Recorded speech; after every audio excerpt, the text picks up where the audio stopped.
예, 지난 시간에 이어가지고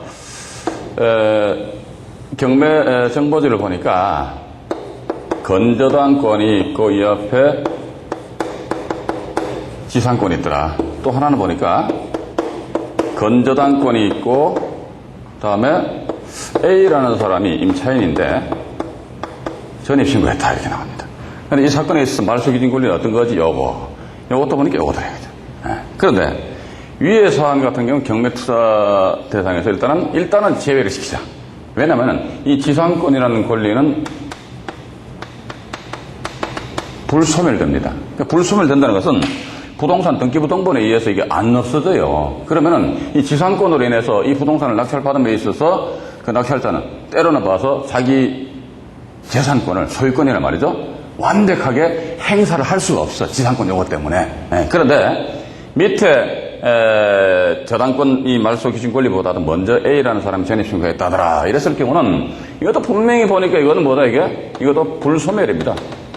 불소멸되면은 위에 지상권이나 밑에 임차인이나 동일해요. 불소멸한다는 게 결국은 인수가 낙찰자의 인수상이 된다는 거예요. 그죠? 그런데 더 불구하고 이건 뭐다 이것은 투자 대상에서 제외시킬 필요는 없다더라. 오히려 경매 초보자 입장이라면은 임차인들 말이죠. 이런 말소 기준 권리보다 먼저 전입신고된 임차인들이 있는 물건들, 그런 물건들만 싹싹 쏙가내가지고 투자를 하시는 것이 오히려 그 명도 어렵다고 그러는데 이게 오히려 명도하는 데서 훨씬 유리하다. 왜?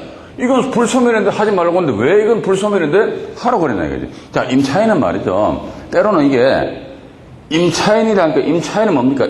요걸 잘 들으십시오. A라는 사람이 임차 목적물 있지 않습니까? 전세 사는 집, 임차 목적물을 이 사람은 왜 전세를 임대차 계약 체결합니까? 전세 집을 어떻게 자기가 전세금 주고 전세 목적물을 자기가 임차인이 사용하고 수익한다 이거죠. 들어가서 밥 먹고 살고 뭐 먹고 잠자고 하기 위해서 사용하고 수익한다는 거죠. 때로는 봐서 뭐 어떤 가게가 딸린 방을 구했다 하더라. 그러면 거기서 먹고 자고 하면서 어떻게 장사해서 수익을 남긴다 이거죠. 즉 사용하고 수익할 수 있는 권리 이렇게 됩니다. 그죠? 임대차 계약에는 그렇잖아요. 그죠? 사용하고 수익할 수 있는 권리를 누가 A라는 사람이 취득했다는 것입니다. 그런데 또 이 사람은 보니까 사용 수익권도 사용하고 수익할 수 있는 권리도 본인이 취득했음에도 불구하고 이 사람이 계약 기간이 끝난 다음에 집주인한테 어떤 또 권리를 주장할 수 있죠. 이 사람 결국 뭐다? 사용 수익 권리가 있고 또 하나는 계약 기간이 끝났다 이렇게 하게 되면 어떻게? 내 보증금 돌리도, 그러니까 보증금 줬을 거 아닙니까? 전세금. 보증금액에 대한 반환을 청구할 수 있는 권리. 이런 임차인들은 두 가지의 권리를 가지고 있습니다. 즉 뭐다? 임차 목적물. 내가 이 집을 빌렸다고, 이 집을 내 마음대로 내가 사용하고 수익할 수 있는 권리도 가지고 있고, 두 번째로는 계약기간 땡 끝났으면 우리 당연한 거잖아요. 그죠? 땡 끝났다면 뭐다? 보증금을 돌리도 해서 보증금 반환 청구 권리. 누구한테? 집주인한테 이렇게 나옵니다. 그런데 여기서 O라는 게 뭐다? 이게 투자 대상으로 삼아도 괜찮다는 거예요. 왜냐면은 임차인이 예를 들어가지고 나는 경매가 진행되면 불구하고 나는 이 집에서 계속 살 거야 라고 이 사람이 이걸 선택을 하면 이런 경우는 어디에서 확인할 수 있다? 그러니까 우리가 경매 정보지라든지요, 법원에서 작성한 매각 물건 명세서, 매각 물건 명세서 여기에 의해서 확인할 수 있습니다. 우리는 경매 투자를 하면서 가지고 매각 물건 명세서를 또 보니까 이거 봐라, 얘는 계속 되지도 않는 그 고지급 피워가지고 말이지, 지는 여기서 이 집이 경매가 됨에도 불구하고 난 계속 그냥 살 거야. 산다는 건 뭡니까? 내가 계속 이 집을 사용 수익할 거야. 아니면 임차인 보니까 이 사람이 보증금을 반환받으려고 하는구나. 어디에서? 요 매각 물건 명세서에 의해서 우리가 눈으로 똑똑하게 확인을 할 수가 있어요. 봐가지고 임차인이 이 보니까 되지도 않는 고지표가 나는 끝까지 난 이 집에서 살 거야. 또는 나는 보증금 반환받고 나갈 거야. 그럼 여기에 대해서 어디에서 매각 물건 명세서에 의해서 확인할 수가 있습니다. 이랬을 경우에 임차인이 이걸 선택했느냐 아니면 요걸 선택했느냐, 여기에 따라 가지고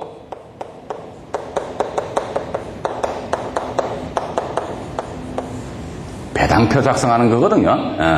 배당표를 작성해봐가지고 투자에 따른 소위 손해보는 장소가 아니다 그러면 이거는 100% all 해야 됩니다. 투자 대상에서 포함시켜야 되는데, 그런데 이 위에 지상권, 이 지상권 같은 경우는 왜 저는 과감하게 이걸 X로 표시를 했냐. 하지 말아라, 이거지, 이제. 경매 투자 대상에서 제외시켜버려라. 왜? 불소멸, 영원 이 소멸 안 된다는 겁니다. 계속 살아있다는 거죠. 근데 밑에 임차인에 봐가지고 불소멸은 되는데 어쨌든 경매 결과 없어집니다. 결과는. 왜냐면 자기 보증금 다 받으면 끝나버리거든. 자기 보증금 다 받으면 그만큼 소기 어떤 목적을 달성한 거 아닙니까? 내가 보증금 다 받았다 이거 지금 어떻게 나가버린다는 거지. 그런데 이 지상권은 어떻게? 지상권은 뭐다? 그러니까 이게 엑스파일에서 제가 말씀드렸는데요. 지상권이라는 것은 남의 땅을 사용하고 수익할 수 있는 권리만 가지고 있습니다. 그런데 이 임차인은 여기 제가 써드렸습니다만은 사용하고 수익할 수 있는 권리죠. 여기 사용수익권입니다. 이 사용하고 수익할 수 있는 권리도 가지고 있고 또 어떤 거? 계약기간이 끝났는데 그냥 보증금 반환해달라 해가지고 보증금 반환 청구에 대한 권리도 두 가지를 권리 가지고 있는데 이 지상권자는 오로지 이 사용수익할 권리만 가지고 있다 하더라. 그럼 이 사람 입장에서는 임차인처럼 보증금 반환 청구 채권을 청구할 수 있는 그런 권리를 주장하지 못하는데 이런 권리가 말소 기준 권리보다 먼저 앞서 앉아있다. 그럼 이것은 불소멸이다. 낙찰자 인수다. 따라서 이거는 하지 말아라. 그런 뜻입니다. 그러니까 여러분들은 말이죠. 권리 분석을 하심에 있어가지고 어떤 권리가 있는데 저 권리가 경매 절차상에 있어서 자기가 어떤 채권을 받고 나갈 수 있는 그런 상황이냐. 그러면 그런 물건은 뭐다? 투자 대상에 포함시켜도 관계는 없습니다. 그런데 보니까 이 권리가 지상권 같은 경우는 말이죠. 채권이 아니죠. 그죠? 단지 사용수익권이란 말이지. 이런 사용수익권, 돈이 금전 채권이 아닌 사용수익권만 가지고 있다 하더라. 그런데 이런 권리가 말소기준 권리보다 먼저 앞서 앉아있다. 그럼 이거는 하지 마시라는 거. 자, 그럼 여기서 하나 더 덧붙여가지고 이건 또 강의 중간중간에 말씀드리겠습니다만은 건저당권이 있고요. A라는 사람이 전입신고였습니다. 근데 이런 물건은 뭐다? 투자 대상에서 제외시키는 것이 아니고 포함시켜야 됩니다. 제가 조금 전에도 말씀드렸습니다만은 이런 임차인이 있는 물건이다 했을 경우는 어떻게 경매 투자자가 배당표를 이거 반드시 작성해 보셔야 됩니다. 배당표 작성을 해 봐가지고 이 사람이 얼마 정도 배당 받아가는구나 이걸 낙찰자 입장에서 안다는 전제하에서 이런 물건은 투자 대상에서 포함시키시라는 겁니다. 자, 그런데 이런 물건의 경우에 있어가지고 자 보니까 첫째 좋은 이유가 뭐냐? 투자 초보자 입장에서 이런 물건을 선택을 하시라고 제가 말씀드렸는데 왜 선택을 하라고 그러냐? 그 이유가 뭐냐? 그러니까 이 A라는 사람은요 자기 보증 금액이 1억 아니라 10억, 100억, 1000억, 1조일지라도 전세 보증 금액이 그럴 리는 없겠지만은 자기 보증 금액은 100% 어떻게 확보가 됩니다. 100% 확보가 된다고 그러니까 우리가 경매하면 언뜻 떠오르는 단어가 명도잖아요. 근데 낙찰 받은 다음에 A라는 사람 만나가지고 명도 협상이 있어가지고 여러분들은 만약에 임차인 A입니다. 그런데 자기 보증금 다 회수해 간다. 그러면 낙찰자하고 명도와 관련해서 실갱이를 벌일 필요가 전혀 없다는 것입니다. 그죠? 따라서 명도가 대단히 쉽다 그렇게 봐야 됩니다. 두 번째, 세 번째로 나옵니다. 자, 말소 기준 권리인 저당권보다도 A라는 사람이 먼저 전입신고했다더라. 먼저 전입신고했는데요. 요건 나중에 우리가 차후에 이제 천천히 공부를 할 내용입니다만은, 요 임차인의 보증 금액이 만약에 5천만 원입니다. 5천만 원인데, 이 친구가 보니까 경매 절차상에서 얼마? 3천만 원만 배당을 받는, 그러니까 배당표를 작성하다. 제가 이런 말씀 분명히 드렸습니다. 따라서 내가 이 물건에 얼마 입찰했을 경우에, 이 사람 봐라. 자기 대항력이 있다. 즉, 말소 기준 권리보다 먼저 전입신고한 임차인은 낙찰자한테 막 대항을 할 수가 있어요. 따라서 내 보증금 5천만 원인데 난 3천만 원만 배당 받았걸랑? 따라서 넌 어떻게 나머지 3천만 원 배당 받았기 때문에 나머지 2천만 원은 낙찰자 네가 인수해라. 이런 식으로 이런 A라는 사람은 낙찰자한테 주장을 할 수가 있다는 것입니다. 그죠? 자, 그럼 여러분들이 보십시오. 이런 임차인이 있다는 것은 상대적으로 2천만 원을, 이게 예를 들어 3천만 원 배당받으면 2천만 원 인수한다 이렇게 나와 있는데, 그럼 2천만 원 인수한다는 것은 어쨌든 이 부동산에 뭐가 있습니까? 하자가 있는 거 아닙니까? 그죠? 하자가 있는 것입니다. 하자가 있는 부동산이다. 2천만 원 왜냐? 내가 이 물건을 예를 들어가지고 1억에 썼단 말이죠. 입찰 썼는데, 보니까 내가 나중에 2천만 원을 추가로 더 끌어안아야 된다. 그럼 이 물건에 대한 총 투입 금액은 얼마더라? 1억하고도 2천만 원이 돼버리잖아요. 그죠? 따라서 이건 뭐다? 하자가 있는 2천만 원을 인수해야 되기 때문에 하자가 있는 그런 물건에 해당이 된다. 그럼 만약에 이 물건에 낙찰자가 인수를 해야 되는 임차인이 없어요. 깨끗해. 하자가 전혀 없어. 자, 하자가 전혀 없을 적에 예를 들자면 이 물건에 대해서는 만약에 한 8천만 원, 8천만 원 정도 쓰면은 요 지역에 따라서 다 틀립니다. 8천만 원에 입찰 썼을 적에 이때 이거 하자가 없을 적에 8천만 원 정도 쓰면 내가 낙찰을 받는다. 이렇게 이제 우리가 보자 이겁니다. 자, 하자가 없을 적에 8천만 원 정도 써야지만 이 지역에 이런 다세대냐, 빌라냐, 다가구냐, 상가냐 이걸 내가 낙찰을 받을 수가 있다더라. 그건 그 지역별로 또 이제 그때 그 부동산 경매 시장의 상황 내지 분위기에 따라서 요 금액은 다 이제 틀려집니다.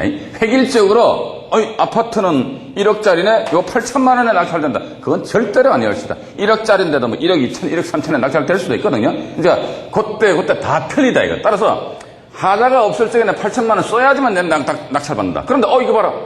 내가 2천만 원을 인수해야 된다면 이거 하자가 있는 거 아닙니까? 하자가 있다 그러면 이건 내가 얼마에 쓴다도 이 초등학교 산수서 얼마? 내 6천만 원 써야 돼. 6천만 원 써서 내가 이걸 6천만 원에 낙찰을 받고 6천만 원에 낙찰을 받고 그 상태에서 2천만 원을 인수를 하니까 전체 총 투입 금액이 얼마더라 이게? 8천만 원이 나온다. 일단 그렇게 이제 우리가 생각을 하셔야 됩니다. 그러니까 하자가 없을 적에 내가 어때? 내 돈, 온 돈 8천만 원 다 들어가야 돼. 근데 하자가 있다. 뭐 임차인을 인수해야 되니까 하자가 있잖아요. 그죠? 하자가 있으면 얼마 내 인수해야 되지? 2천만 원 인수해야 되네. 2천만 원 인수해야 된다면은 요 동네에서 8천만 원 쓰는 게 정답인데 2천만 원 내가 끌어안아야 되니까 그럼 나 얼마 써야 된다 하더라 이게? 6천만 원 쓰는 수밖에 없어요. 6천만 원 써가 낙찰 받고 나머지 2천만 원 추가로 인수함으로 인해서 어떻게? 결과론적으로 이 부동산에 총 투입되는 금액이 얼마더라? 8천만 원이더라. 그러니까 결론은 똑같습니다. 하자가 있거나 하자가 없거나 전체 투입 금액이 8천만 원이면 변함이 없다. 그런데 하자가 있음으로 인해서 하자 있는 부분만큼 감안해가지고 입찰 금액을 써야 된다더라. 이렇게 나온단 말이죠. 자, 그럼 여기에서 보시니까 이 물건은 분명히 하자가 있단 말이죠. 대항력 있는 임차인이다. 불소멸하는 임차인이다. 낙찰자가 인수해야 되는 임차인이다. 뭐가 말소기준 권리보다 먼저 전입신고만 되어 있으면 됩니다. 확정일자는 필요가 없어요. 전입신고만 먼저 그러니까 임차인한테 있거든요. 전입신고가 제일 중요합니다. 그러니까 전입신고만 먼저 돼 있다 그러면 이 사람의 보증금은 뭐다 이게 철갑방패입니다. 철옹성입니다. 철옹성. 자, 어쨌든 이 임차인은 보십시오. 3천만 원 배당받는다. 그럼 2천만 원 낙찰자 인수하잖아요. 인수하니까 자기 보증금 5천만 원 다 회수해 가니까 명도하는데 전혀 신경 안 씁니다. 낙찰자 또 가가지고 방 좀 빼줄래? 그럼 그래 내가 2천만 원 못 받았걸랑? 못 받아서 2천만 원 줄래? 알았다. 줄 테니 언제 나갈래? 언제 나가? 그걸 알았다. 악수하고 이제 해준단 말이죠. 또 두 번째, 하자가 2천만 원에 대해서 인수한다. 하자가 있음으로 인해서 내가 어떻게 초기에 하자가 없을 때 8천만 원 써야 되는데 하자가 있음으로 인해서 얼마 써야 된다더라? 6천만 원 쓸 거 아닙니까? 그럼 내가 내 돈이 초기에 8천만 원 들어갈 것이 하자가 있음으로 인해서 6천만 원 들어가는 거 아닙니까? 6천만 원 들어가니까 초기에 투입되는 자금 측면에서 부담이 상대적으로 줄어들겠죠, 그죠? 하자가 없다고 8천만 원 써야 되는데 하자가 있다는 게 6천만 원 썼다는 거예요. 한 2천만 원 정도는 초기 자금이 부담 측면에서 이제 부담 줄어든다는 거죠.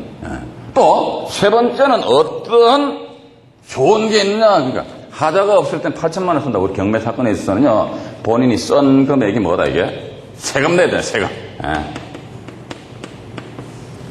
과세 표준은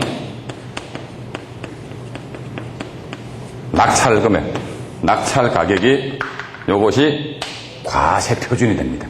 네, 하자가 없다 했을 경우는 8천만 원 요걸 기준해가지고 뭐 취득세 2%, 등록세 2% 세금 내야 되는데, 하자가 있는데 없네. 얼마 썼지? 6천만 원 썼잖아요. 그럼 어떻게? 상대적으로 인수하는 임차인이 있음으로 인해서 하자가 있다. 하자가 있기 때문에 입찰 금액을 다운해버린다. 입찰 금액 다운하니까 과표가 떨어지네. 과표가 떨어지니까 어떻게? 취득세, 등록세, 교육세, 농어촌 특별세, 또 심지어 제1종 국민주택 채권 등 이런 세금 측면에 있어서 뭐다, 이게 탈세가 아닙니다. 이건 절세하는 효과가 있잖아요. 그죠? 절세의 효과가 있다. 자, 요거 말고 또 하나 더 보니까 어떤 게 있다 하더니까 이 부동산을 내가 언젠가는 팔아야 될 거 아닙니까? 부동산을 판다 그러면 어떻게 매각하겠다는 뭡니까? 양도 차익이 발생되면은 양도 소득세를 납부해야 되잖아요. 그죠? 양도 소득세. 내년부터는 아마 양도 소득세율이 1년 미만 보유했다 팔게 되면 양도 차익 실거래가 기준해가지고요. 와, 양도 차익의 60%를 세금으로 내야 된다. 뭐 이런 식으로 이제 그 정부에서 정책을 발표하는 모양이더라고요. 근데 글쎄 제가 볼 적에는 이 부동산이라는 것은 그렇게 봅니다. 이게 세금 가지고 부동산 때려잡으려면 그 임시 방편으로 때려잡힐지는 몰라도 다시 아마 되살아나지 않을까 하는 그런 생각이 듭니다. 부동산은 뭐다 이게 이것도 하나의 부동산 정책인데 제 개인 사견으로는 부동산에 대한 가격을 안정화시키기 위해서는 뭐다 이게 수요에 따른 공급 확장책으로 나가야지 세금 측면에서 야 너네들 1년 안에 팔게 되면 60%다 1가구 2주택 3주택 또 부부간에 집도 합산해가지고 종합부동산세를 내니 와 조금 문제는 없잖아 있는 것 같습니다. 이건 제 사견입니다. 어쨌든 부동산을 판다 하면 양도소득세 세금을 내야 된다 이거죠. 자, 양도소득세 하니까 양도소득세 산출은 계략적으로 굵직굵직한 내용만 말씀드렸습니다. 매각 금액이 있어. 내가 팔아서 얼마에 팔았지? 매각 금액이다. 그럼 상대적으로 이 부동산 매입한 금액이 있을 거 아닙니까? 자, 이 부동산을 얼마에 낙찰을 받았습니까? 6천만 원에 낙찰을 받았죠. 6천만 원에 낙찰을 받았습니다. 이 부동산을 만약에 내가 1억에 팔았다면은 1억에서 6천만 원이니까 순수하게 이게 얼마입니까? 4천만 원 이게 차익이 나니까 이 금액 대비해가지고 와 4천만 원 차익이 났다 해가지고 어떻게 1년 안에 매각한다면 60% 세율이 적용된다면 사륙이 얼마? 2,400만 원을 양도소득세로 꽝 납부해야 됩니다. 그럼 경매할 사람 아무도 없다 저는 그렇게 봅니다. 그런데 우리가 여기 보시니까 여기 다시 오시니까 임차인이 만약에 3천만 원만 배당받았다 그러면 2천만 원 낙찰자 인수해야 되잖아요. 그죠? 자, 낙찰자 인수한다 그러니까 결국은 그래줍니다. 이번 이 부분에 대해서 좀 의문을 가지시는 분들이 계실 것 같아요. 아니 낙찰자 인수한다 이거지. 낙찰자 인수한다면 결국은 본인이 쏜 금액 6천만 원에다가 인수하는 금액 2천만 원 포함하게 되면 어쨌든 나의 초기 투입 자금이 8천만 원 되는데 어떻게 초기 투입 자금 측면에서 부담이 줄어드느냐라고 이렇게 의문을 가지시는 분들도 계실 거란 말이죠. 근데 이거는 간단해요. 내 60만 원 들어갔죠? 그 다음 어떻게 하면 됩니까? 임차인이 내 보증금 돌리도 했을 경우에 중개업소 방 내놔 방 빼서 나가라 이거지. 방 빼서 나가라 해서 이게 임차인 보증금액이 5천이다 그럼 최소한 6천 내지 7천만 원 선에서 만약에 새로 이제 재임대를 하게 된다면은 예를 들어 6천만 원 전세 계약 체결했습니다. 그러면 거기 새로 들어온 임차인하고 낙찰자에 나하고 둘간에 중개업소 가가지고 이제 계약서 쓸 거 아닙니까? 그럼 내가 임차인한테 6천만 원 받아가지고 그리고 이 임차인한테 얼마 주면 된다더라? 2천만 원 주면 될 거 아닙니까? 그런 측면이라면 결국은 뭐다? 이 2천만 원을 인수한다고 그러는데 인수하는 게 이게 뭐다 이게 낙찰자가 실질적으로 인수하는 게 아닙니다. 명목상 낙찰자 인수하는 거예요. 근데 어쨌든 낙찰자가 대항력 있는 임차인한테 보증금 2천만 원을 줬잖아요. 그죠? 걔는 2천만 원을 자녀금 2천만 원을 받아야지 지가 나가버린단 말이지. 2천만 원을 받고 우리가 통상적으로 돈 주고 받고 하면 뭐 받습니까? 영수증 받다. 이게 상식입니다, 상식. 영수증 받자. 무슨 영수증?